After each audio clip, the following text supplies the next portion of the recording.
Bonjour, bonjour à toutes et à tous. Bienvenue sur ce nouveau webinaire, le premier de la semaine pour Condillac.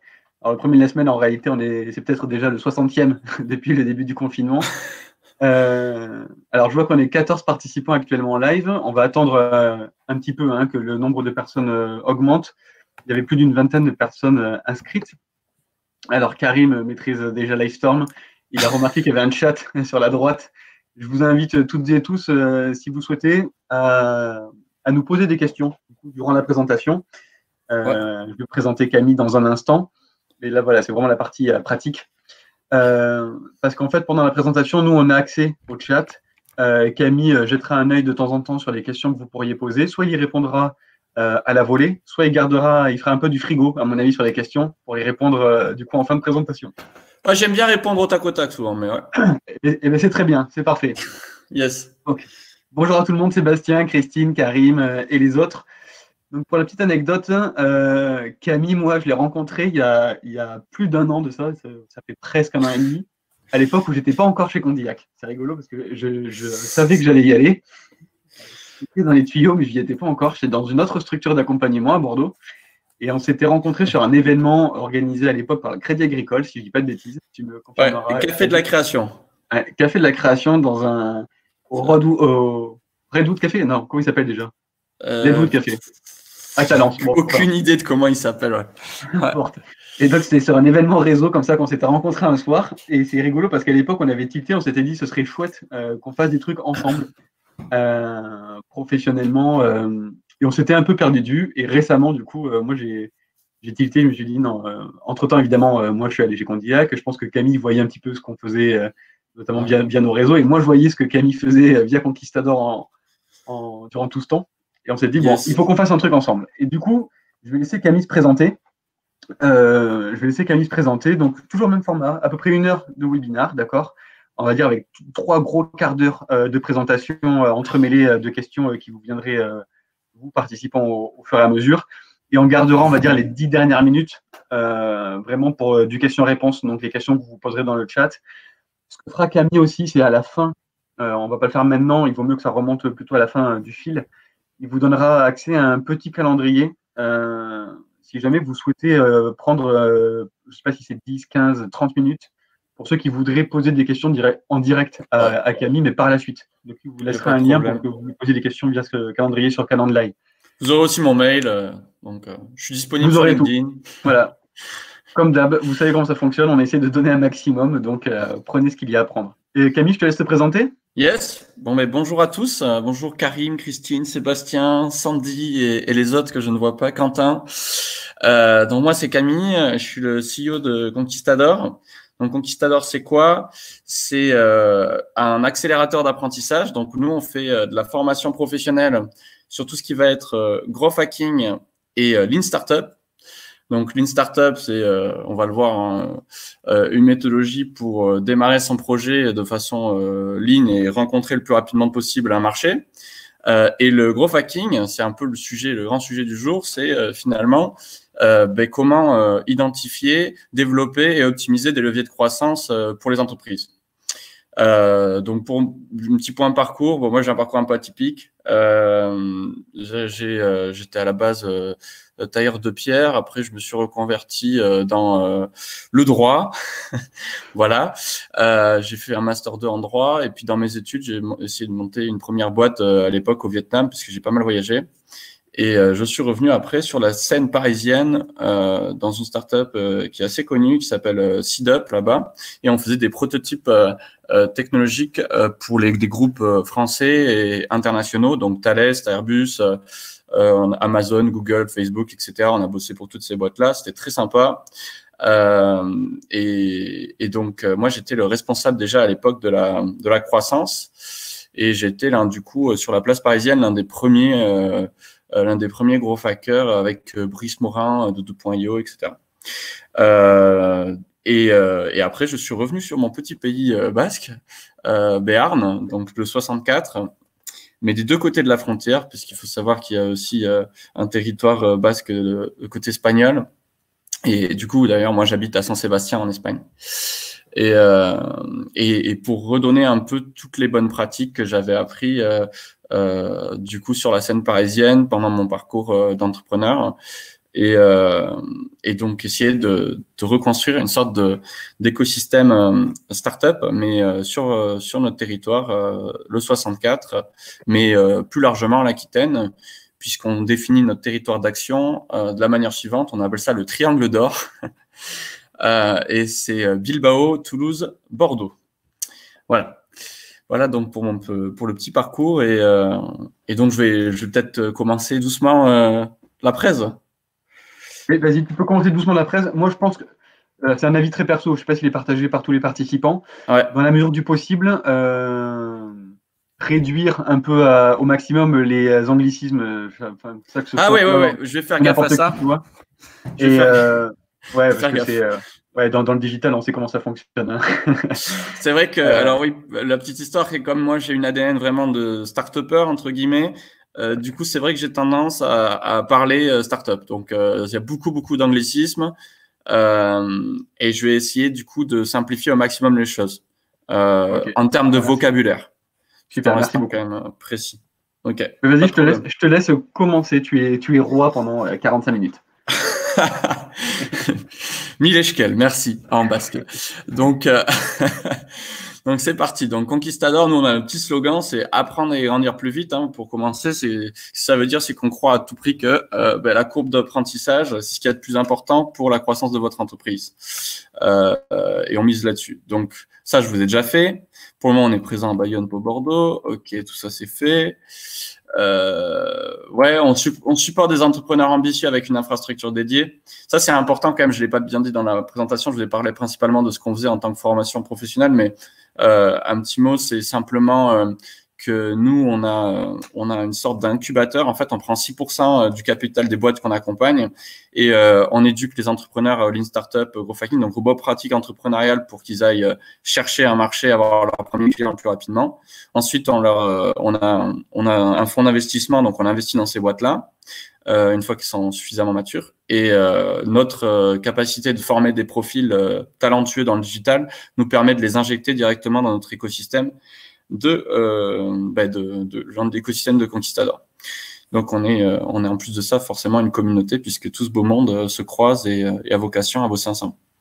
Voilà, ça c'est quelque chose que j'avais pas précisé forcément, mais si vous voulez rejoindre les Conquistadors, vous êtes les bienvenus. Si vous voulez monter de la startup, nous c'est vraiment notre spécialité, un peu à la The Family pour ceux qui connaissent. Voilà, c'est The Family, c'est un incubateur sur Paris et dans toute l'Europe maintenant. Donc, premier point, parce que je voulais éclaircir quelques points avant de rentrer vraiment dans le growth hacking et parler un tout petit peu d'entrepreneuriat pour qu'on soit tous sur le même créneau. Quelle est la différence entre les utilisateurs et les clients? Alors, souvent, on a tendance à penser que c'est un peu la même chose, mais en fait, pas du tout. L'utilisateur, il va pas vous demander ce dont lui il a besoin, il va directement l'acheter. Le client, il va vous demander une prestation sur mesure en fait. Et aujourd'hui, grâce au digital, on est capable d'aller standardiser le personnalisable. Et c'est vraiment ce qui a fait le succès de toutes les grandes boîtes technologiques d'aujourd'hui, donc Amazon, Netflix, etc. Finalement, elles arrivent à avoir une proposition qui plaît suffisamment sur le papier pour qu'elle soit et avoir des prix qui soient au niveau et pour finalement qu'il n'y ait pas besoin d'aller à chaque fois faire du personnalisable. Et tout s'achète en ligne. Donc standardiser le personnalisable, on vit dans un monde où c'est extrêmement important. Donc si vous l'avez pas déjà fait, pensez-y. Ça demande de développer des business models particuliers. Donc business model, bon je peux pas l'anglicisme, désolé, je vais pas le traduire, mais voilà. Le network effect, donc c'est l'effet de réseau. Donc le fait d'être présent en ligne dans le digital, ça vous permet en fait de débloquer cet effet de réseau. L'effet de réseau, il est très simple en fait. C'est que plus de personnes utilisent votre service en ligne, si c'est par exemple une application ou quoi ou n'importe, ou même si c'est juste des gens qui vous laissent leur contact et qui passent client derrière, très bien, mais finalement, l'effet de réseau sur Internet, ça vous permet d'aller collecter de la donnée sur les gens qui viennent sur votre site web. En fait, vous pouvez savoir très concrètement d'où ils viennent, s'ils viennent depuis Facebook, depuis LinkedIn, depuis Google, etc. Et toutes ces plateformes, elles vous aident à savoir qui ils sont et qu'est-ce qu'ils veulent, en fait, concrètement, quels sont leurs besoins. Et donc, les boîtes qui réussissent finalement le plus aujourd'hui, c'est merci pour le modèle d'affaires, ouais. Merci Serge. Les boîtes qui réussissent le plus aujourd'hui, finalement, ce sont ceux qui apprennent le plus vite possible grâce à sa collecte de données sur les utilisateurs qui visitent du coup leur plateforme. Ça, c'est vraiment très important. Donc, si vous êtes un peu donc l'entrepreneuriat de Baki Nivi, c'est l'entreprise du 21e siècle ne peut pas faire de compromis entre qualité, quantité, et doit faire les deux en collectant la donnée de ses utilisateurs. Donc ça reprend ce que je viens de dire. Donc si vous voulez survivre dans le temps et monter des boîtes qui sont viables ou avoir vraiment l'ambition d'aller conquérir un marché, tel que nous, en tout cas nous en tant que start-upers, c'est nos objectifs, hein. On est plutôt très ambitieux. Donc voilà, ça c'est ce que dit Baki Nivi. Aujourd'hui, l'entrepreneur qui veut vraiment faire son taf, il fait pas de compromis. Il récolte de la donnée pour justement faire de la qualité et de la quantité. Donc c'est le principe et là c'est un petit. Donc je suis désolé pour l'anglicisme. Je vous le traduis un tout petit peu, mais c'était un petit schéma pour conclure un peu là-dessus. C'est ce que dit Baki Nivi, en fait. Donc, il y a le increasing returns à gauche, c'est finalement avoir le modèle d'affaires qui vous permet de passer à l'échelle. À droite, c'est une expérience exceptionnelle pour les utilisateurs, donc vos clients actuels. Et enfin, la récolte systématique de données sur les utilisateurs. Et en fait, ces trois composantes, c'est ce qui compose les tech companies. Alors, les tech companies, les startups, c'est très difficile à définir, mais les tech companies, finalement, ça se rapproche beaucoup de cette définition-là. Et donc, toutes ces tech companies, Netflix, Amazon, Apple, bon, blablabla, etc., elles ont toutes ces trois composantes et toutes les startups qui sont réellement des startups, finalement. Donc, extrêmement intéressant. Pensez à aller lire Baki Nivi, pensez à aller vous acculturer sur des blogs, notamment Medium, je pense. Medium, c'est un blog pour en savoir un peu plus sur l'entrepreneuriat. Je vous conseille le salon de The Family, où il y a vraiment des contenus très intéressants. Et d'ailleurs, c'est Nicolas Collin là que j'ai repris. C'est son schéma. Dédicace à Nicolas. Bon, il n'est pas là, mais tant pis. Voilà, donc les trois composantes qui font vraiment, qui vous permettent d'aller très très vite dans l'entrepreneuriat aujourd'hui. Tac. Et pour conclure, l'entrepreneuriat, finalement, on est en train de se transformer plutôt d'un entrepreneuriat qui est au feeling vers une science vraiment, qui est basée sur un apprentissage rapide. Parce qu'on a, grâce à la récolte de données, des décisions rationnelles qu'on peut enfin prendre. On sait si tel produit fonctionne bien, on sait s'il y a telle proposition de valeur qui plaît à telle segmentation de clients, d'utilisateurs. On sait si tel prix fonctionne mieux que celui-ci, etc., etc. Et nous, du coup, les growth hackers, donc là, je rebondis sur le growth hacking, qu'est-ce qu'on fait finalement? Nous, on aide les entreprises à apprendre plus vite sur leur marché. C'est vraiment notre métier. Et donc, pour ça, on utilise plein de techniques, donc un panel très large de compétences et que je vais vous présenter maintenant. Donc, c'est quoi le growth hacking?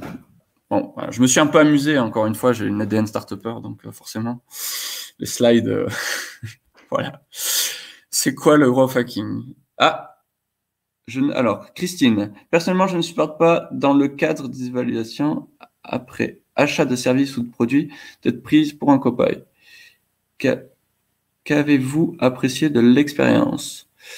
Alors oui, déjà, il faut faire la part des choses sur ce qui est la collecte de données. Est-ce qu'il y a de la collecte de données qui est très personnelle, etc. Ça, il faut pas y toucher.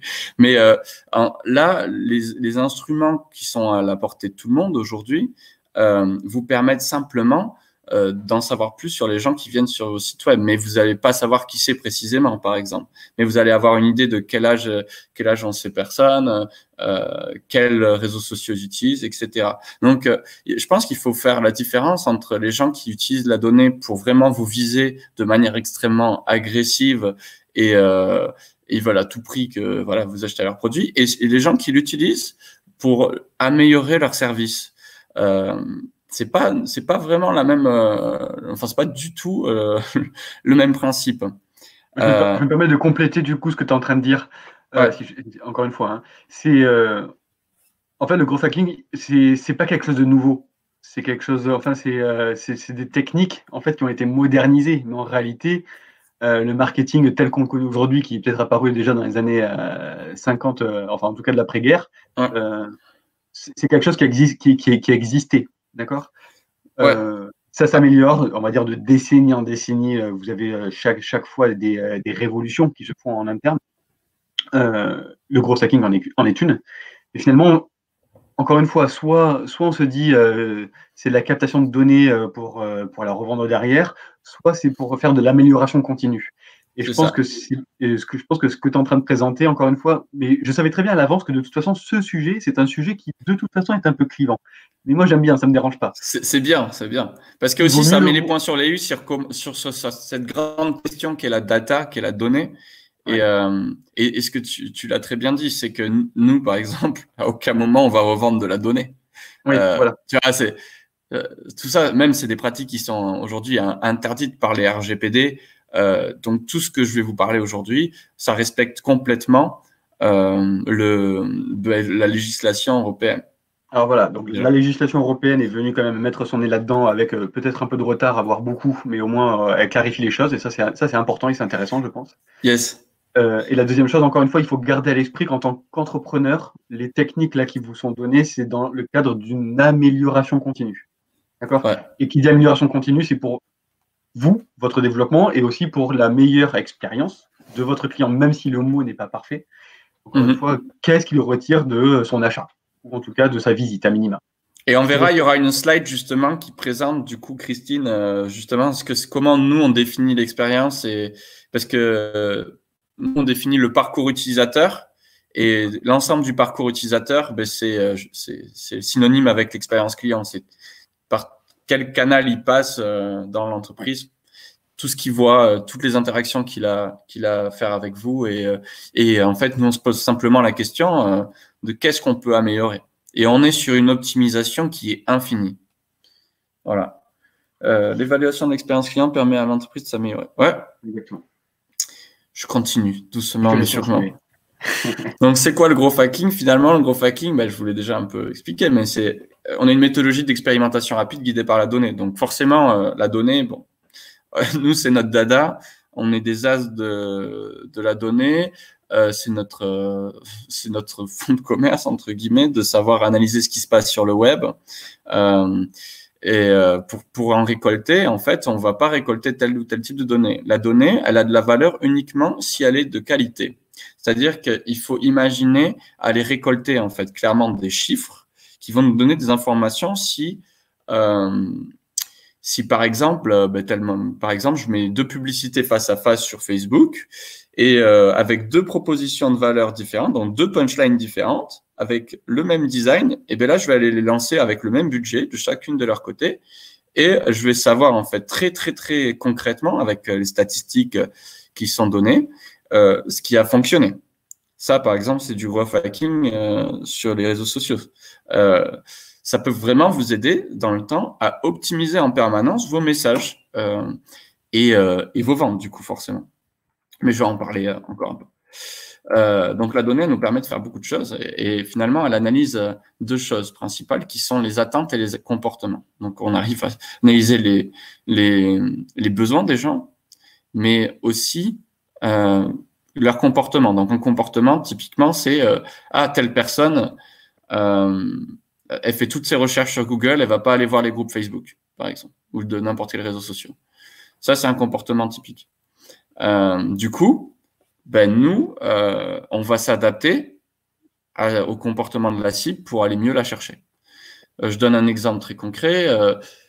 C'est pas que du digital, le growth hacking aussi. Par exemple, on a eu un client là qui est une plateforme de mise en relation entre les professionnels du monde du bâtiment et les gens qui veulent faire des travaux. Et là, il se trouve que la plupart des gens, quand ils vont faire des travaux, ils utilisent soit le bouche à oreille ou exclusivement Google pour trouver un artisan, mais ils sont pas du tout sur les réseaux sociaux. Donc, il a fallu justement développer d'autres canaux d'acquisition, d'autres moyens d'aller chercher des clients qui étaient tout simplement, par exemple, même les journaux rentraient dans cette stratégie. Donc, on a fait des articles dans les journaux, on a été développer un contenu pour mieux se référencer sur Google. Voilà, etc., etc. Donc, finalement, les comportements nous donnent une idée de où c'est qu'on peut aller chercher les gens. Donc, c'est vraiment la slide suivante. Donc, les besoins, c'est les propositions de valeur. Donc, qu'est-ce qu'ils veulent entendre? Les comportements, c'est où c'est qu'on va les chercher. Alors, oui, je lis les questions. Vive le débat. Alors, le client répond ou pas, c'est son choix. Exactement. Ouais, tout à fait. D'ailleurs, si vous refusez les cookies sur les sites, ça veut dire que vous n'allez pas être analysé. Enfin, votre adresse IP ne sera pas analysée, votre comportement, entre guillemets. Y compris dans tous les formulaires qui vous sont soumis, vous avez le droit de pas répondre. Après, il y en a qui c'est quand même il y a des pratiques abusives, voilà, ça existe, mais bon, ça c'est pas notre faute, hein. Il y a toujours des méchants partout. Growth hacking nécessairement dans le domaine digital, justement, mais je viens de faire un exemple. Donc non, pas nécessairement, puisqu'on a utilisé, nous, quand on voit que les clients sont pas présents sur des canaux digitaux, on va les chercher autrement, notamment avec des médias traditionnels ou même de l'événementiel. Par exemple, nous-mêmes, en tant que growth hacker, l'un de nos principaux canaux d'acquisition de nos clients, finalement, c'est les conférences qu'on fait là. Et notre exemple qui va vous parler, j'ai été même jusqu'à me faire passer pour un traiteur pour livrer les PDG du 440 et choper des contrats. Donc, ça va vraiment... ça, c'était à Paris avec SeedUp. On a fait ce type de hack, entre guillemets. Donc, on a trouvé des solutions, en fait, pour atteindre nos clients qui étaient finalement des solutions un peu pirates. Mais on a blessé personne et les gens ont adoré notre démarche. Et ces PDG-là, on les a invités pour une bière chez nous et ça va de suite beaucoup plus vite. Voilà. Alors, l'équipe Candiac Expertise, alors j'imagine que c'est toi. C'est moi qui ai répondu. Un peu. Ok, tu réponds en fait à 2-3 questions en même temps. Mais en réalité, études des comportements, ouais. C'est la captation de données de volume que le digital permet. Ouais, c'est exactement ça. C'est si tu vas aujourd'hui dans la rue faire du porte-à-porte et demander des informations. Ah, comment vous achèterez ça? Quel prix? Blablabla. Déjà les gens ils sont pas sincères, donc ils vont pas vous donner quelque chose d'extrêmement impactant pour votre business au départ. Parce que c'est comme ça, on n'est pas radical dans nos propos, alors que des fois ça fait plus avancer les choses qu'autre chose. Et deuxièmement, c'est que le digital, rien que sur Facebook, il y a 2 millions d'utilisateurs, je crois même un peu plus, 2 milliards pardon. Donc c'est pas la même chose, quoi. Tu vas pas aller voir 2 milliards de personnes dans la rue et en plus de ça, les utilisateurs sur Internet, ils ont aucune considération pour toi, ce qui est très bien parce que ils t'achètent pas. Voilà. Et nous, on a justement, on différencie, ce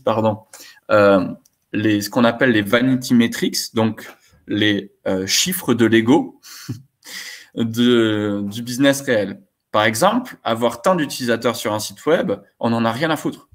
C'est pas du tout l'objectif d'avoir des utilisateurs, c'est qu'ils rentrent leurs coordonnées bancaires à un moment donné.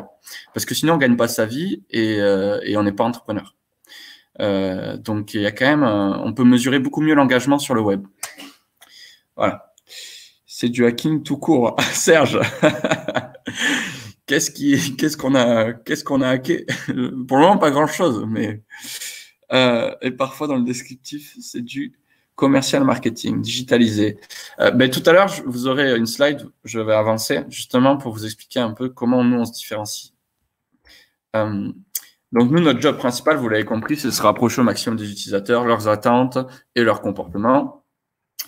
Et donc, finalement, la donnée, en tout cas, toutes les expérimentations qu'on fait sur l'Internet nous permettent de répondre à un tas de questions différentes. Et toutes ces questions-là, toute entreprise veut avoir une réponse. Qui sont vos clients? Comment les atteindre? Quel est leur discours de vente? Quel discours de vente fonctionne avec quelle segmentation d'utilisateurs? À quel prix? On peut tester des différents types de prix. Et tout simplement, en interchangeant le prix, il y a un utilisateur qui c'est numéro 1 qui arrive sur votre site web, et il y a des systèmes en fait qui vous permettent que quand il y en a un deuxième qui arrive juste derrière, et bien lui il voit pas le même prix. Et donc vous faites 50-50, vous envoyez 50% des utilisateurs vers une page où il y a tel prix, 50% vers l'autre prix, et du coup ça vous permet d'apprendre et de tester quel pricing fonctionne, donc quel prix fonctionne le mieux et où sont les limites. Et voilà. Et ça, c'est super intéressant. Comment utilise-t-il votre produit, votre service? Ça, par exemple, si vous avez une application ou même un site web normal, vous pouvez voir comment ils se baladent dans votre site web. Où c'est qu'ils cliquent? À quel endroit ils vont cliquer? Donc là, ça vous donne des informations typiques sur est-ce que mon bouton, donc les endroits où on clique sur les sites web, est-ce qu'il est visible? Est-ce que vont lire les gens sur mon site? Parce qu'il y a peut-être une partie finalement d'inutile. J'ai mis trop de texte, ils ne comprennent pas. Voilà. Et ça, on peut vraiment l'analyser en fonction de comment la personne scrolle sur la page. On peut avoir des zones rouges comme ça, là où ils ont vraiment passé du temps, des zones blanches là où ils n'ont pas passé, et des clics. Hyper intéressant. Si on a des solutions type logiciel, etc., parce que pareil, on les voit se déplacer, comment ils utilisent telle ou telle fonctionnalité, et finalement, ça nous permet de supprimer les fonctionnalités notamment qui sont pas utiles et d'économiser de l'argent. Voilà. Donc ça, c'était plus comment simplifier les interactions avec produits et services. Ça, c'est typiquement aujourd'hui, il y a plus rapide que simplement laisser votre adresse mail sur votre site. Vous pouvez faire comme je vais faire tout à l'heure à la fin, s'il y en a qui veulent discuter en plus avec moi, laisser un calendrier. Donc, c'est un lien, vous cliquez, c'est branché à votre Google Agenda, et il y a des trous dans les créneaux qui sont pas pris et les gens peuvent prendre rendez-vous avec vous. Vous pouvez faire des formulaires type Typeform. Voilà, c'est des formulaires qui sont assez visuels, qui vous permettent même d'intégrer des paiements dans les formulaires, donc extrêmement puissant, extrêmement intéressant pour démarrer notamment une entreprise, ou si on veut pas trop si on n'a pas de compétences techniques, parce que voilà, aujourd'hui le digital est là pour apprendre à apprendre. Vous avez tout en ligne, Internet, c'est la première fois que c'est la plus grande école du monde ouverte à tous. Donc vous avez aucune excuse. Si vous savez pas quelque chose, maintenant vous pouvez aller l'apprendre sur Internet. Zéro excuse. Et puis pas les excuses du style ouais mais je suis pas trop je sais pas trop cette fibre là, mais ça fonctionne pas puisque ça va être de plus en plus comme ça. C'est une chance pour la plupart et il faut en profiter. Comment créer une relation de confiance avec eux? Tout simplement, là, vous avez plein de techniques. Hein. Le fait le fait de faire une conférence comme on fait là, tiens. Voilà, par exemple. Ça, c'est moi, j'aime bien créer une relation de confiance avec les gens qui sont des utilisateurs potentiels. Et voilà. Quelle différence entre growth hacking et inbound sales? On va voir ça tout à l'heure. Tac. Donc, forcément, j'ai beaucoup parlé de données, j'ai beaucoup parlé de nos objectifs, mais qu'est-ce qu'on maîtrise, nous, pour parvenir à aller capter de la donnée? Bon, on a une très large palette de compétences. il y a très peu, en France, il y a très peu de personnes qui sont capables qui maîtrisent très bien tous ces outils. Et c'est pour ça qu'on est rare comme profil et c'est pour ça que nous, on a fait de la formation professionnelle parce qu'il y a une pénurie de main-d'œuvre terrible. Voilà. Du coup, web design UX, c'est tout simplement, on arrive à designer des expériences utilisateurs. Donc là, c'est des parcours, en fait, les mieux pensés possibles pour faire en sorte que l'utilisateur, il ait bien compris votre offre, que ça soit facile d'interagir avec vous, que ça soit via un formulaire ou une prise de contact, comme j'ai dit. Voilà. Et que le site web soit visuel. Parce que les sites web, par exemple, pour vous donner une idée, dans mon entreprise, nous, on est des grands malades de ça, forcément, mais on refait notre site à peu près tous les 2 mois. C'est parce qu'on veut être en permanence à jour sur notre marché et on optimise en permanence puisqu'on apprend beaucoup de choses. Du coup, analyse de données, ça vous l'avez compris, c'est notre dada et tout ce qu'on fait, on l'analyse, on le mesure grâce à la donnée. Référencement, on sait bien se référencer sur les réseaux sociaux. Ça vous donne aussi des analytics, donc des données très intéressantes du type est-ce que si je suis positionné sur une niche comme la mienne, par exemple, comme le growth hacking, est-ce qu'elle décolle cette niche? Est-ce qu'il y a de plus en plus de recherches sur cette niche? Comment je peux me positionner sur tel ou tel mot-clé que mes utilisateurs potentiels utilisent aujourd'hui? Emailing et CRM. Tout simplement, CRM, donc un CRM, c'est quoi? C'est une base de données clients en quelque sorte que vous pouvez segmenter par type de clientèle. Et derrière, vous pouvez notamment envoyer des emailing, donc des emails automatisés avec de manière à les recontacter et éventuellement les closer. En tout cas, démarrer un relationnel avec eux puisqu'ils vous ont laissé volontairement leur contact. Enfin, du coup, il y a productivité. Donc, productivité, nous, on automatise pas mal de tâches répétitives. C'est extrêmement important. Donc, notamment, exemple que je viens de citer, c'est les emailing. On peut créer des scénarios d'emailing qui fait que, une fois qu'on a créé des modèles d'email, on peut les agencer de manière à ce qu'ils s'envoient tout seuls dans le temps et voilà. Et ça nous économise un temps fou. Réseaux sociaux. Alors nous, on est forcément des beaux malades aussi sur les réseaux sociaux puisqu'il nous en faut maîtriser un maximum pour savoir où c'est qu'on va chercher tel client, quel type de personnes et de quelle manière on communique sur tel ou tel réseau social parce que chaque réseau social a sa particularité. Le réseau social a sa particularité. Voilà. Oui, email, c'est courriel. Ouais. Exact. Email, c'est courriel. Après, ils peuvent vous laisser leur téléphone aussi, peu importe. Voilà, c'est à vous de choisir en fait les données qu'ils vous laissent, que ce soit plus ou moins engageant, et puis à libre à eux de ne pas les rentrer s'ils ne veulent pas les rentrer. Voilà. Donc, toutes ces compétences, toutes ces expertises, en fait, nous, ça nous permet vraiment de penser out of the box parce que finalement, il faut se rendre compte que sur Internet, tout est lié. Le site web, il est relié au référencement, à l'analyse de données. Il renvoie dès qu'il y a quelqu'un qui remplit un formulaire sur le site web, ça renvoie dans le CRM, donc le logiciel client. Et puis, il y a une campagne email qui se déclenche automatiquement.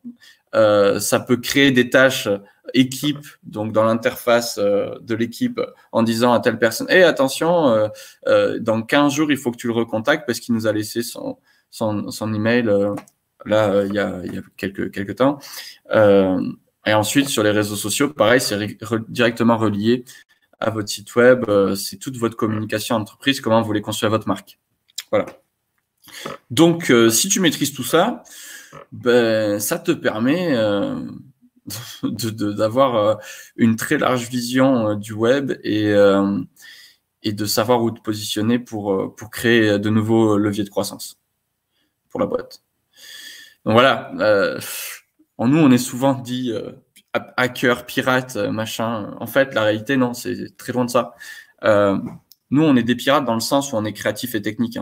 On va pas pirater des boîtes pour aller chercher de la donnée. ce genre de bail là. Non, non, c'est pas pour nous. Nous, on fait simplement tout dans les règles légales, mais en essayant de trouver des solutions voilà, des techniques. Et notre large palette de compétences nous permet vraiment de penser, de toujours trouver une solution à l'acquisition d'un tel client, à l'optimisation d'un process, etc., etc. Là, pour commencer, enfin, quelqu'un qui se lance enfin, dans sa réflexion de growth hacking, donc d'abord, en effet, il va penser à l'expérience client, il va penser client, enfin, le client au centre de toute l'attention. Yep. Avant de passer sur des solutions qui sont adaptées, on va dire, à des boîtes de taille moyenne, quoi, type Salesforce et compagnie, enfin, il faut être déjà un peu une machine de guerre pour pouvoir se lancer là-dedans. Est-ce qu'il y a déjà des premiers outils qui permettent de faire des premiers pas, mais des outils pratiques je vais les montrer après. Ouais. Ok. Je préfère poser la question avant de la perdre parce que je me connais très bien. Yes. Okay. Je vais passer bientôt à la pratique et justement, je vais vous montrer 2-3 outils qui vous permettent vraiment dans le monde startup, on appelle ça bootstrapper. Alors, c'est un terme un peu anglicisme, c'est un anglicisme aussi, mais bootstrapper, c'est quand on répare des chaussures avec du scotch parce qu'elles sont trouées. On utilise ce terme-là dans le monde startup pour dire que tu avances sans pognon. Oui. C'est vraiment ça. Et du coup, nous, au départ, on n'a pas d'argent. Moi, j'ai monté Conquistador, jamais été employé de ma vie. Donc ça, c'est. Mais si j'avais pu, j'aurais été chez Pôle Emploi. J'aurais pris un tout petit peu d'argent comme fonds de roulement et j'aurais bootstrappé avec cet argent-là. Et vous allez voir, avec les outils que je vais vous montrer, vous pouvez faire de grandes choses sans pognon. Mais pour terminer, il y avait 2-3 questions auxquelles il fallait répondre. C'est quelle différence entre le marketing et le growth hacking? Le marketing, il fait en sorte que votre produit soit visité et qu'il y ait des achats. Nous, on va beaucoup plus loin. Puisque on utilise ce cri de guerre, le AR, voilà, en fait c'est un acronyme tout simplement, pour segmenter nos idées. C'est-à-dire qu'on a plein d'idées quand on arrive dans une boîte, on se dit ah mais tiens il pourrait faire ça, mais finalement on les range dans des cases et ces cases c'est celle-ci. Awareness c'est tout simplement en fait là ça veut dire la visibilité. En français, il me semble, la visibilité. L'acquisition, là, c'est le premier achat. L'activation, le moment wow, en fait, dans notre métier, c'est très particulier à notre métier parce que c'est le moment où vraiment les utilisateurs, quand ils voient notre offre, ils vont l'acheter. Enfin, en tout cas, ils trouvent que ça correspond parfaitement à leurs besoins. Et là, ça veut dire qu'on se rapproche du product market fit, donc du marché. On se rapproche de plus en plus des attentes de nos clients. La rétention, c'est quand les gens reviennent chez vous. C'est quand même la rétention, c'est ce qu'on appelle c'est le chiffre clé pour toutes les startups parce que si les gens reviennent pas chez vous, c'est qu'il y a un problème et c'est ce qu'on essaye tous d'atteindre, c'est d'avoir un taux de rétention le plus élevé possible parce que ça veut dire que ce que vous faites, c'est de qualité et voilà, c'est très intéressant. Et le référencement, c'est que les gens commencent à parler autour de votre produit, de votre entreprise. Et donc, nous, tout ça, on range nos idées dans toutes ces cases-là, tandis que les marketeurs, les marketing, ils sont que sur les 2 premières. Nous, on va vraiment faire intervenir sur l'ensemble du parcours utilisateur. Eux, ils interviennent principalement au début. Ce qui est intéressant aussi, les très bons marketeurs sont hyper intéressants parce que justement, ils ont une expertise sur les 2 premiers niveaux. Voilà. Tac. Ça fait plaisir. Voilà, ça c'est Jeff Bezos. Il a pris du muscle entre 1998 et 2017. Voilà, le growth hacking, ça fonctionne, mais c'est pas forcément des exemples, des bons exemples, parce que par exemple, Facebook, Amazon, Apple, certes, c'est tous des précurseurs du growth hacking, mais souvent, quand on dit growth hacking, donc growth en anglais, ça veut dire quoi? Ça veut dire croissance. Et hacking, ça veut dire hacker, quoi, pirater. Donc, pirate de la croissance en français. Et beaucoup de personnes vont nous dire, ah, mais attention, il n'y a pas de valeur morale, éthique, etc. Parce qu'ils voient les grosses boîtes américaines qui utilisent tout ça. Mais il faut savoir une chose, c'est que hacker la croissance, vous l'avez bien compris, pour hacker la croissance, il faut hacker sa courbe d'apprentissage. Donc, en fait, les boîtes qui vont les plus vite, comme je reprends ce que j'ai dit au début, hein, c'est celles qui apprennent le plus vite. C'est aussi simple que ça. Voilà. Les gens les plus rapides à l'apprentissage sont les plus à même de créer les boîtes les plus performantes. Et aujourd'hui, la donnée nous aide à apprendre plus vite. Voilà ce qu'il faut retenir. Et Facebook, Amazon, Apple, ils l'ont bien compris. Moi, j'ai une ADN très, très locale. Il faut savoir que je suis extrêmement engagé sur le Pays Basque et la Navarre, à défendre des valeurs environnementales, sociales, solidaires, etc., puisque c'est l'ADN aussi de notre territoire. Hein. Donc, ça s'applique, je peux vous assurer que ça s'applique à plein de types d'entreprises différentes. Et c'est pas réservé aux startups. Je termine sur ça pour passer à la pratique, mais beaucoup de gens vont penser, ah tiens, le growth hacking, c'est joli, mais finalement, j'en ai pas besoin en tant que PME, en tant que ETI, voilà, ou même en tant que freelance. Alors que ouais, même au mouvement Colibri, on peut y aller, ouais, justement. Ça aiderait le mouvement Colibri à communiquer, notamment sur leurs événements. Imaginons que s'ils arrivent à faire venir avec zéro pognon beaucoup plus de monde à leurs événements et à transmettre un message qui est le leur, eh bien, ils gagneraient en visibilité. Il y aura peut-être plus de monde qui serait en accord avec leurs principes. Ah, le mouvement Colibri. Alors, on est en train de s'écarter un peu du sujet. Voilà, le mouvement Colibri, c'est un mouvement qui est en faveur de l'environnement, pour faire très très simple, qui a été lancé par comment il s'appelle? Pierre Rabhi? C'est ça, hein? Pierre Rabhi, oui. Pierre Rabhi, Christine, oui. Pierre Rabhi, hein? Pierre Rabhi, oui. Mais Karim, tu peux regarder sur Google, tu vas trouver des litanies, c'est très intéressant. Je t'en prie. Yes. Donc tu vois, vraiment, petite culture quand même, hein? On se concentre sur le sujet. Je me suis pas servi de Google, hein. J'ai les mains là. Donc voilà, ouais. Donc c'est pas ouvert que aux PME, que aux startups, pardon. C'est ouvert à tout le monde, y compris aux freelance. Si vous voulez accélérer, en tout cas, ou faire bien les choses, tout simplement. ok, Karim. Ouais, un petit, justement, la seule chose qui n'est pas dessinée par l'homme, c'est Dame Nature. Tout le reste est modulable. Merci. À la force d'une vision bien exécutée. Mais ça, c'est vrai. Avant de passer à la pratique, je voulais dire ça. C'est simplement le fait que si vous regardez autour de vous, tout est possible. On n'est pas vraiment sur le growth hacking, mais plus sur l'entrepreneuriat. Mais la seule chose qui n'est pas designée par l'humain, c'est Mère Nature, et tout le reste, tout ce qui vous entoure, c'est fait par l'homme. Donc, y compris toutes les règles de société. Donc, finalement, on a la capacité intellectuelle en tant qu'humain à changer complètement le monde. Mais il faut faire attention à ne pas déborder sur la peinture de notre co-peintre, qui est Dame Nature. Et ça, voilà, c'est intéressant, et ça reprend un peu le mouvement Colibri, tu vois, c'est une transition qu'on n'avait pas pensé, mais qui est là.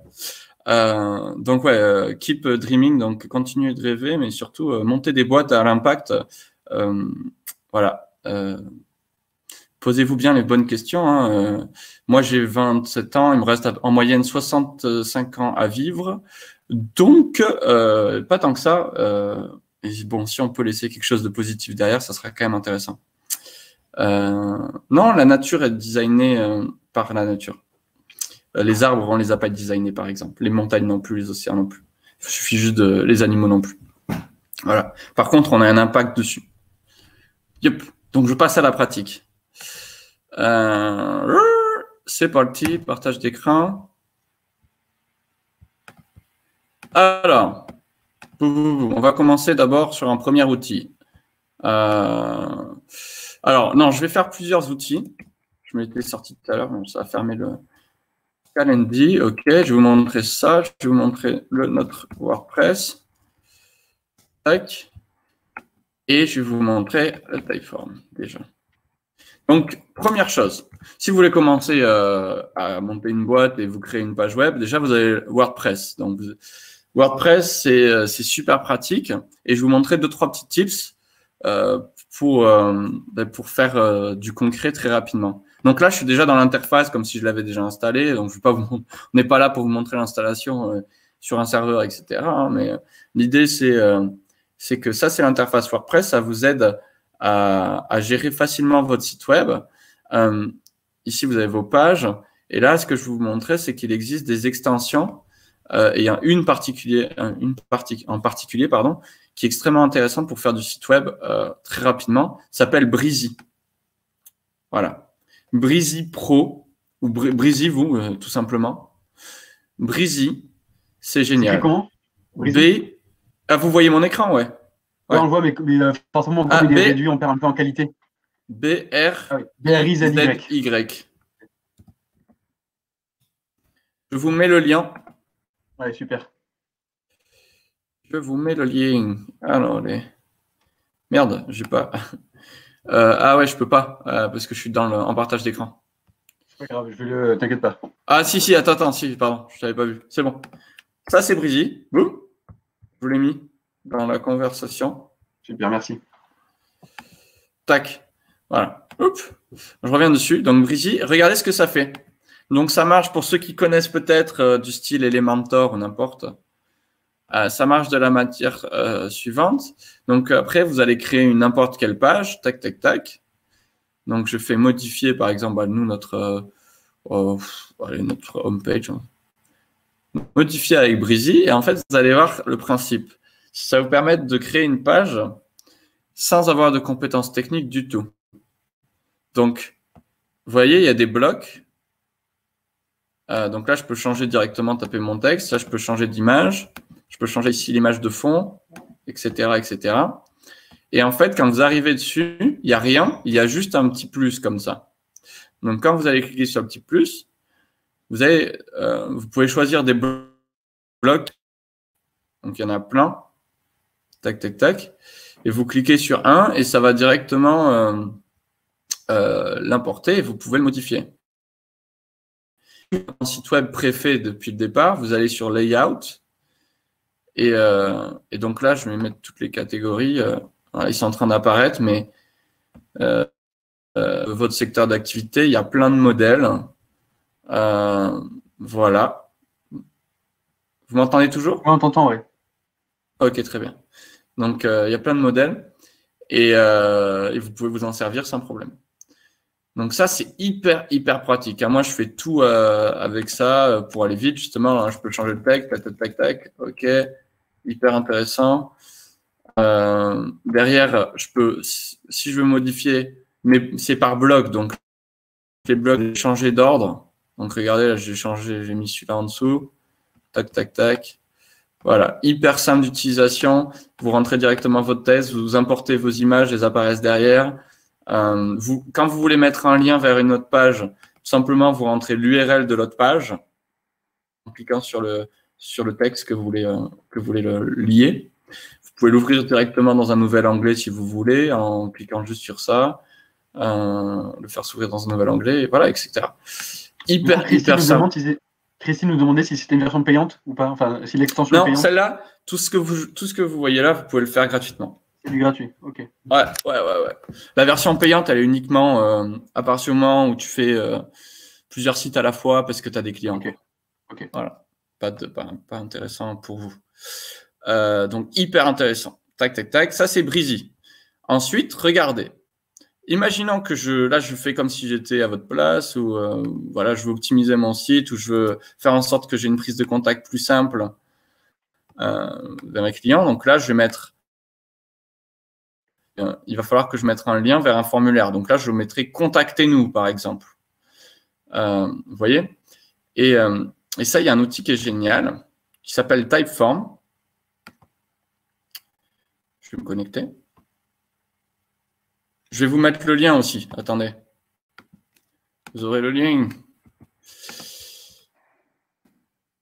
Voilà, je vous mets le lien. Hop là. Ça, je ferme. Je m'enregistre. Guasen Lagunok.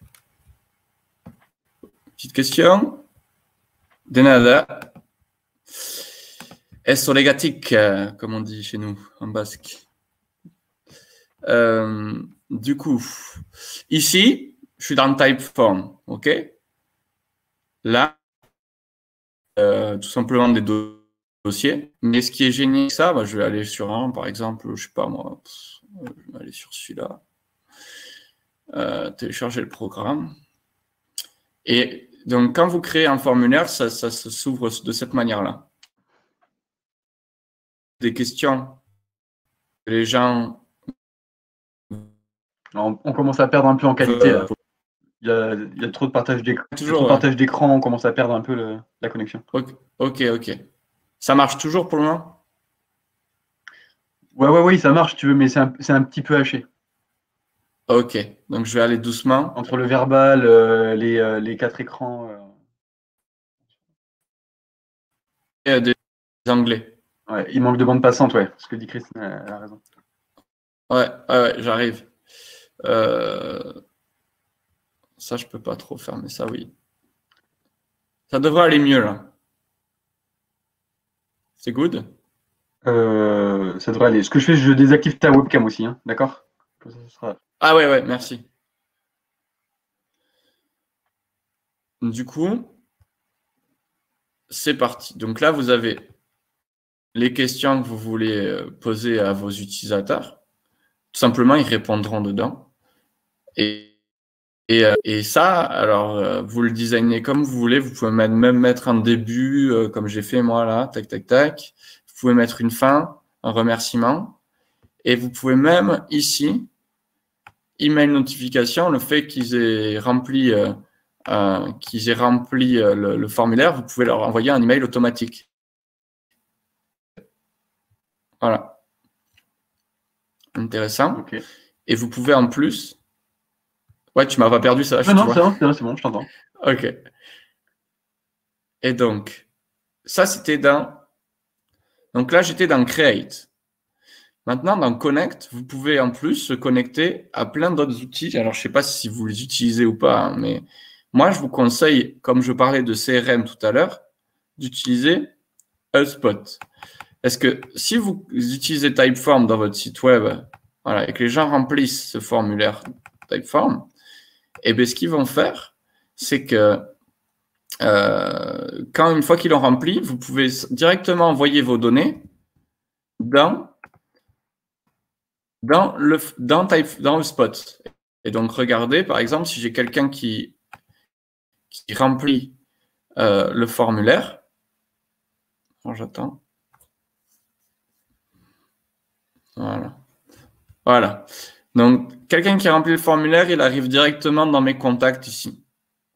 Tac. Il arrive dans mes contacts. Et donc, c'est génial parce que dans cet outil, dès que je veux commencer à discuter avec lui ou à lui proposer un contrat, eh bien, il y a dans Vente, il y a Transactions. C'est gratuit au début comme outil, hein, HubSpot. HubSpot, c'est gratuit. Je vais vous envoyer le lien. Il n'y a pas une question. Alors, tu libre pour ce jeu. Oui. Alors non, il n'a pas le notification, c'est toi qui choisis. Mais lui, à partir du moment où il a accepté d'avoir de te laisser son contact, il accepte aussi d'avoir tout simplement une petite notification qui lui dit qu'il a bien rempli le formulaire, ou sinon qu'il lui donne des informations. Par exemple, nous, comme on fait de la formation professionnelle, là, le formulaire que j'avais tout à l'heure, celui-là, là, c'est pour demander télécharger le programme. Donc, tout simplement, si je veux, dans l'email de réponse, je lui envoie le lien vers le programme. Et du coup, c'est un lien qui est utile. C'est pas juste une notification. Voilà. J'arrive sur Calendly. Et donc là, une fois qu'ils sont dans... Donc, vous avez juste à cocher ça. Tac. pour relier à Hotspot. Ça envoie les contacts directement dans Hotspot. Et là, vous avez l'ensemble de votre pipe, en fait, client, quoi. Donc, l'idée, c'est que là, vous pouvez les faire avancer au fur et à mesure des prises de contact, de comment ils interagissent avec vous. Et vous gardez toujours un visuel sur comment ça se passe, quoi. Donc, hyper intéressant. Après, vous pouvez aussi créer depuis là des newsletters. Donc, ce qui est cool, c'est qu'une fois qu'ils sont enregistrés dans votre boîte de contact, eh bien, vous allez dans marketing, email, et là, regardez. Par exemple, c'est ce que j'ai fait aujourd'hui avec l'équipe. On a créé cette newsletter depuis directement Hotspot et on l'a envoyée. D'ailleurs, je vous invite, tiens, on organise des événements tous les jeudis. On a beaucoup de monde, donc c'est cool. Et ça s'appelle Startup and Pinchos. Pour ceux qui connaissent pas, Startup, ça parle à tout le monde, mais Pinchos, ça veut dire tapas en basque. Oui, vous allez vite vous y faire. C'est très bon. Voilà. Donc ça, vous pouvez aussi rédiger votre newsletter. Enfin, donc en effet, Calendly, vous pouvez faire, donc récapitulons. Il y avait WordPress. Sur WordPress, vous allez sur Brizy, vous créez un site avec Brizy. Vous utilisez pour tous vos formulaires Typeform. Ensuite, Typeform, vous pouvez le connecter à Hotspot pour trier vos contacts. Et enfin, si vous voulez pas qu'ils remplissent juste un formulaire, mais qu'ils prennent un rendez-vous avec vous, eh bien, vous pouvez aller sur Calendly. Et ça fait ça. Ça fait Calendly, là, je suis dans la partie pro. Mais par exemple, regardez si je copie-colle le lien pour moi-même. Et je vais vous le donner tout à l'heure. Boum, j'arrive là. Là, on voit mes disponibilités. Et le béret, hein, faut pas déconner. Et du coup, on peut prendre rendez-vous directement avec moi. L'avantage de Calendly pour celui qui le met en place, donc vous, hein, en tant que pro, c'est que vous choisissez les créneaux en fait sur lesquels vous voulez être disponible. Comme ça, vous-même dans votre agenda perso, vous bloquez par exemple tous les jours de 14h à 15h, vous avez des créneaux dispo. Libre à vous de gérer la durée des rendez-vous que vous souhaitez prendre. Donc ça peut être des rendez-vous de 15 minutes de mémoire ou 30 minutes ou 1 heure, un truc dans le genre. Et après, vous pouvez même communiquer ce lien Calendly sur tous vos outils. Moi, par exemple, sur mon profil LinkedIn, en bas de la présentation, j'ai laissé le lien de Calendly en disant aux gens, si vous voulez me contacter, n'hésitez pas. Vous pouvez prendre un rendez-vous sur Calendly. Et quand les gens prennent rendez-vous sur Calendly via mon LinkedIn, ça l'incrémente dans mon Google Agenda. Donc, en plus, je sais dans mon Google Agenda que j'ai un rendez-vous sur Calendly à ce moment-là. Et oui, c'est gratuit. On l'utilise gratuitement. Hélène, vraiment, les outils qu'on vous a donnés là, hein, donc en gros les 4, hein, parce que de toute façon, c'est compliqué. Ils sont tous gratuits. Sur ce temps-là, ils sont tous gratuits. Ils sont tous gratuits. C'est vraiment histoire de commencer, on va dire, à growth hacker gentiment, mais bien, quoi. Et un dernier pour les réseaux sociaux, s'appelle Linktree. Sinon, j'en avais un autre, mais bon, après, on va pas. Linktree, regardez. En fait, ça, Linktree, c'est cool parce que les gens, vous pouvez le mettre sur votre LinkedIn, vous pouvez le mettre sur vos réseaux sociaux. Et quand ils cliquent dessus, et bien, en fait, ils ont les informations en temps réel sur votre boîte, en tout cas, les liens clés. Vous voyez? Et donc, nous, par exemple, sur Instagram, Facebook, les gens qui cliquent sur en savoir plus, ils arrivent là-dedans. Et ça les redirige après tout seul vers les bons endroits. Voilà. Là, j'ai pas vraiment montré des outils encore growth hacking, mais c'est des outils d'organisation. Voilà. Et il y en a un que je vous laisserai tester à la fin, c'est pour aller scraper de la donnée, pour aller faire des campagnes de messages automatisées dans LinkedIn. Et ça s'appelle Prospecting. Oui. Prospecting, c'est payant. Non, il y a une version gratuite. Et il y a une version gratuite? Ouais. Ok. Regarde. Ok. Il me semble. Ouais, gratuit. Il y a une version gratuite, ok. Ouais. Donc ça, en fait, cet outil Prospecting, donc qu'est-ce qu'il vous permet de faire? Il vous permet de créer des scénarios de messages directement dans LinkedIn et c'est super puissant si vous travaillez en B2B, donc business to business. Et donc, ça, mais tu fais des taux de conversion de malade avec un outil comme ça, si tu veux aller chercher des contrats avec d'autres professionnels.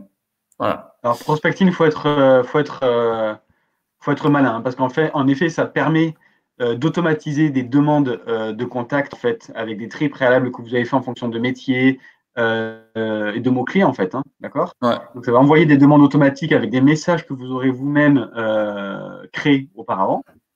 Voilà. Ça, c'est vraiment excellent. Ça vous permet aussi de gérer soit les relances, soit les messages d'accueil quand les personnes vous acceptent. Par contre, là où il faut être, c'est là où je disais qu'il faut être malin, c'est que quand on a l'habitude, on comprend que le message a été que l'envoi a été automatisé. Et alors, au fil du temps et des mois, c'est quand même de moins en moins accepté. Donc, il faut être, à mon avis, malin dans sa façon de faire. Alors, ouais, nous, on est super bon. Hein. Je ne serais jamais fait griller. Tout simplement. Faut être voilà. Bonjour, prénom, tac, tac. Bonjour, machin. Tu vois, déjà. Oui. Et après, tu vas lui faire un texte qui est hyper, qui est tourné. Certes, ça peut s'adresser à une cible du coup large, mais qui lui pose des questions en fait. Il faut vraiment impliquer et penser à la psychologie de la personne qu'on a en face. C'est pas le digital, il y a toujours une personne derrière, donc il faut comprendre sa psychologie. Si vous la comprenez pas, vous allez vous planter parce que tout simplement parce que vous n'allez pas rédiger un message auquel elle aura envie de répondre, ou elle aura peut-être grillé que vous êtes un robot. Après, il faut pas le faire non plus en masse parce que tout simplement, je vais arrêter le partage, je reviens. Il faut pas le faire non plus en masse parce que me voici. Parce que vous allez pouvoir soit, bonne nouvelle, avoir trop de clients d'un coup et pas pouvoir répondre à tout le monde, ou soit en perdre trop d'un coup. Oui. Donc en fait, il faut faire 50 à 50. 50 personnes, j'automatise un scénario de message sur LinkedIn et 50 de l'autre côté, pareil, un autre scénario au même type de cible. Comme ça, vous pouvez vous entraîner à savoir psychologiquement, mais qu'est-ce qu'ils attendent eux, quels sont leurs besoins et comment ils veulent entendre votre pitch, donc votre présentation de vente en fait. Et ça, c'est très très fin. Voilà, c'est pas que du digital, que des compétences techniques. J'ai envoyé le lien de Prospecting aussi avec les prix, en effet, le côté gratuit dessus. Je l'ai envoyé. Super. Okay. Je te laisse terminer. Grave. 5, et moi, j'aime bien que les choses soient cadrées parce qu'après, les personnes, je ne veux pas les retenir de trop. Je termine un dernier truc, c'est en partage d'écran, mais en deux secondes. C'est tout simplement, si vous voulez en savoir plus ou vous voulez vraiment accélérer sur l'aspect digital, nous on fait sur conquistador.io, je vais vous mettre, on fait de la formation professionnelle. On accompagne les individus et les entreprises à améliorer leur coût d'apprentissage grâce au digital. Et vraiment, c'est sympa, quoi. C'est à plusieurs fois. Tu peux laisser du coup dans le chat ton calendrier à toi, s'il te plaît? Je laisse les deux. Tout ce que vous avez vu là, ça en fait partie forcément, mais sachez que vous avez moyen d'aller beaucoup, beaucoup plus loin. Donc, bon. Ça, moi, je suis prêt à échanger avec vous. Contact thématique. Yep. Donc, et les autruches, alors c'est Hélène des autruches. Oui, ça, je pense que non, c'est pas pour toi. Ah, ok. Du coup, le chat sert de chat entre les participants. Moi, j'aimerais bien, du coup, vous avez 2-3 petits, avant de partir, juste si vous avez 2-3 petits feedbacks, qu'est-ce que vous avez pensé de cette approche growth hacking et de la présentation en elle-même? Moi, ce que je propose même, du coup, c'est que pour faire vivre la chose, n'hésitez pas à nous le dire dans les profils LinkedIn qu'on peut avoir. Tu vois, toi, ils peuvent te le dire soit via le Calendly, ils peuvent se trouver sur LinkedIn aussi. Hein. Je vais mettre mon lien. Ouais, comme ça, vous aurez le lien. N'hésitez pas à faire du feedback, c'est important pour ceux qui font les présentations et même nous qui co-animons. N'hésitez pas à nous dire sur nos profils, déjà, si ça s'est bien passé, 2, ce que vous aimeriez avoir comme nouveau sujet. Échangeons. Gardons contact. Okay, c'est clair, parce que l'objectif, c'est d'apporter un maximum de valeur. Donc, si on ne sait pas, voilà, c'est la question de la donnée. Hein. Si on n'a pas la donnée sur si ça vous a plu ou pas, on va continuer à faire les choses pas bien, quoi. Complètement. Si on les a mal faites. Ben écoute, il est 12h07. Moi, je vais terminer. Je te remercie vraiment, Camille, pour ton temps, d'abord. Pour avoir accepté de faire ça. Moi, je me rappelle, je t'ai contacté il y a une semaine pour aujourd'hui, donc c'est vraiment chouette. On se démerde en ce moment. C'est vrai que c'est le rush, mais c'est cool. On trouve des solutions, mais ça marche quand même plutôt bien. Yes. Je remercie les personnes qui ont participé. Et encore une fois, je vous invite vraiment à nous demander après sur notre profil LinkedIn ou quoi, ce que vous en avez pensé. N'hésitez pas à contacter Mathis, hein, le Calendly. C'est Camille. Il a mis en place. C'est quand même pour que vous puissiez le contacter si besoin derrière.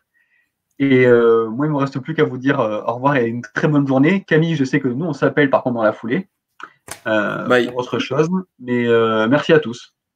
Un petit truc à rajouter, Camille? Merci à tous. Au revoir. Bon courage dans cette période difficile quand même, parce que voilà.